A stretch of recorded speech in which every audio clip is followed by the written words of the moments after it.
FS1 has always operated in a very weird place in the world of sports commentary. At one point thought of as a lead competitor to the juggernaut that was ESPN, poaching many of its top stars and eventually becoming, at least online, one of the more popular sports talk entities out there. It has now fallen to depths that not many people would have predicted. However, the reality is, if you looked at the signs and you looked at the direction the network has been heading just in the past couple of years, this was a very easy outcome to predict. Recently, FS1 let go of many of their top faces, including the likes of Joy Taylor, Paul Pierce, LaShawn McCoy, Mark Schlereth, and many others in what seems to be a cleaning of the house on the network and a come to Jesus moment for them as far as what their future is.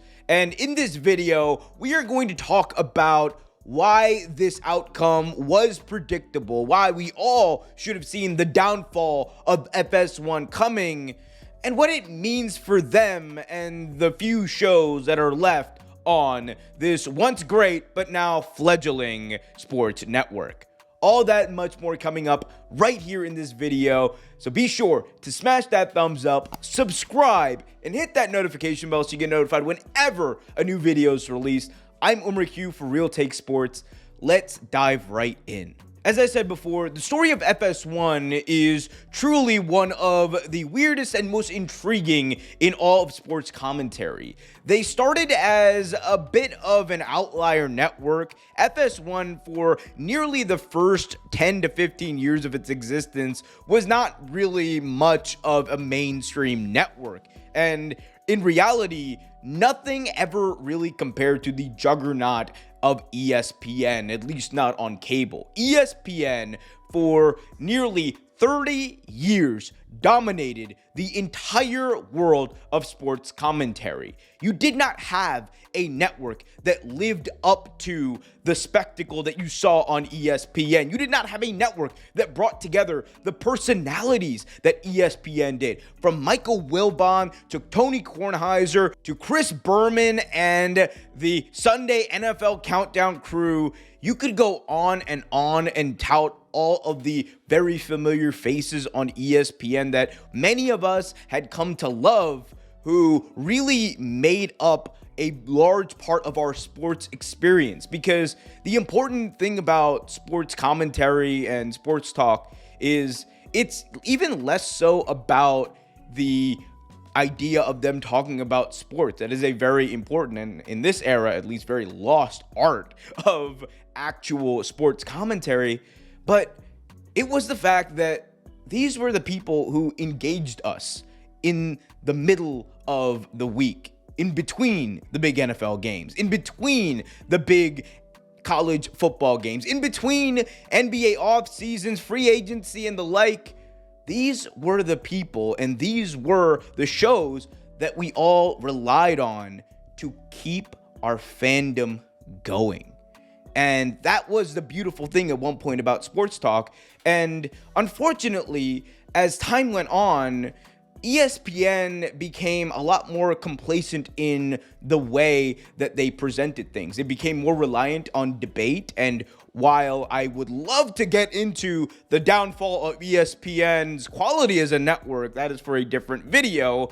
Point is, ESPN changed. ESPN became a place where they relied more so on these very fiery personalities going at it in debates that didn't necessarily keep our fandom going, but had us at each other's throats in a very weird way that is, quite frankly, unhealthy. Gone were the days of us talking about who the better player actually is, and here were the days of us talking about whether or not Tim Tebow was touched by God.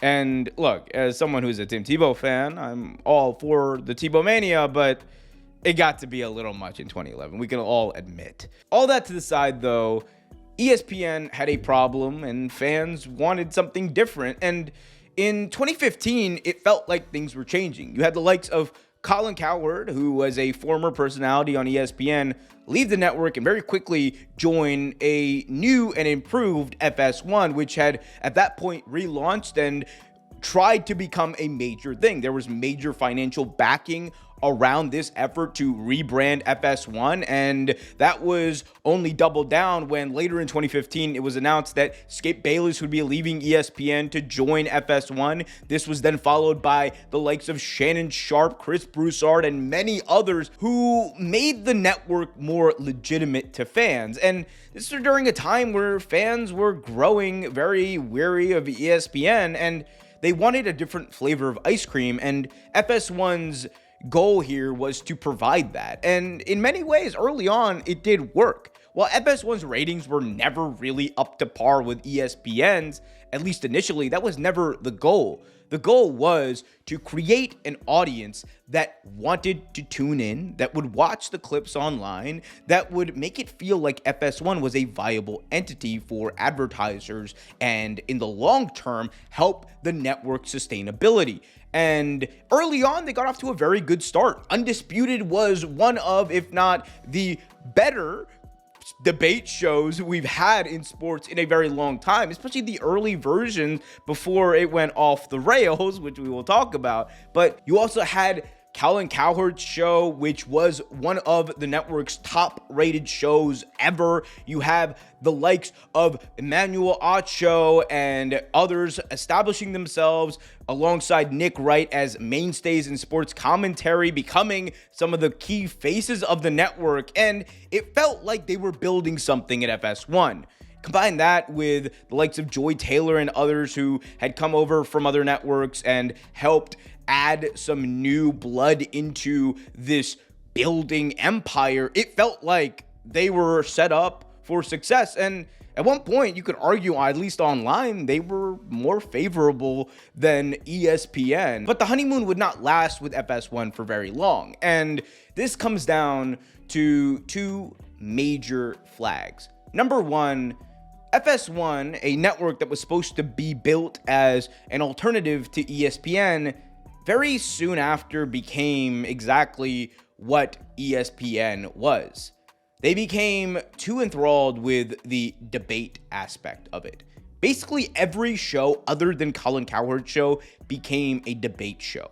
It became a show where you had the first take format followed to a T, and the sensationalism grew each and every episode, to the point where you had the same problem that many people have with several ESPN personalities, in that they don't take these people seriously. And if you don't take them seriously, at that point, you're only watching them to watch them be buffoons before your eyes. And that is what happened. FS1 became a network of pure fire buffoonery, and the ratings showed that. FS1's ratings, like I said, were never really up to par with ESPN's, whereas First Take was averaging right around 700,000 people live every day. Undisputed, one of its top shows on FS1, was doing anywhere between 150 to, if they're very lucky, 200,000, which, again, considering the fact that FS1 was not a legacy cable network and was never built to be that,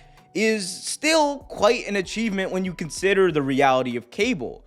Like I said, though, FS1 was trying to build something in the long term, but all of that really changed once Shannon Sharpe left the network. When Shannon Sharpe left FS1, seemingly under weird circumstances due to his deteriorating relationship with Skip Bayless, it felt like the first domino fell in the downfall of this network. And as the reality of what had kind of happened there, with Skip Bayless seemingly just not liking Shannon Sharpe and that leading to his exit, it felt like FS1 had truly become what ESPN was. Instead of being full of over-the-top personalities who were driven by debate and being correct in that debate, they were just driven by personalities who cared only about their own ego. And that gets us into the second thing that really led to the downfall of this network, and that is the perception. the perception of this network very quickly became that it was just bootleg ESPN. That is what FS1 is right now. It is bootleg ESPN. No one takes it seriously like they once did a couple of years ago. No one believes that FS1 is truly offering something different than ESPN. It is simply just another sports talk platform. And God knows we have many of those. Hit that like button, by the way. But the point is, FS1's perception was just that of a network that wasn't big time. You didn't have the legacy of an ESPN. You didn't have the fodder of an ESPN. You didn't have the cast of characters that were taken seriously with the credibility that ESPN had built. And at the end of the day, if people want to watch that type of debate, they're going to go to the place that has done it better than FS1 ever has, and that is ESPN. And you combine that with the recent lawsuit that was levied against FS1, Joy Taylor, Skip Bayless, and others involving a former Fox employee who alleged sexual harassment amongst many other things at the network. FS1 and his perception were pretty cooked. And that is what has led to this exodus. That is what has led to the downfall in perception. That is what has led to the downfall overall of FS1. And it is a bit of a cautionary tale. If you are going to start a new sports platform, a new sports podcast, a new sports anything, you should always be authentic. You should always be different. You should aim to be different, because that is what is going to get you an audience and maintain that audience. You're not going to get an audience by just playing a character. You're not going to get an audience by playing your favorite podcaster. That will never happen, because at the end of the day, if they really want that, they're just going to go get the real dude. They're just going to go get the real person. They're just going to go get the real podcaster. Why would they come to you if you are nothing but a cheap imitation? That is what FS1 became. And that is why, outside of the likes of Nick Wright and Colin Cowherd, there are no real shows left on FS1.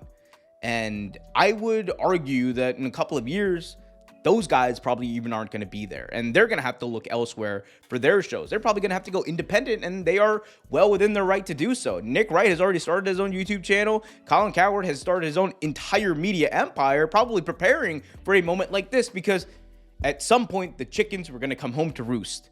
This was never going to last. And now we are seeing this before our eyes crumble like we all should have predicted. Let me know what you guys thought about this in the comments section below. Also, be sure to hit that thumbs up, subscribe, and hit that notification bell. Also, check out one of these other videos from Real Take Sports.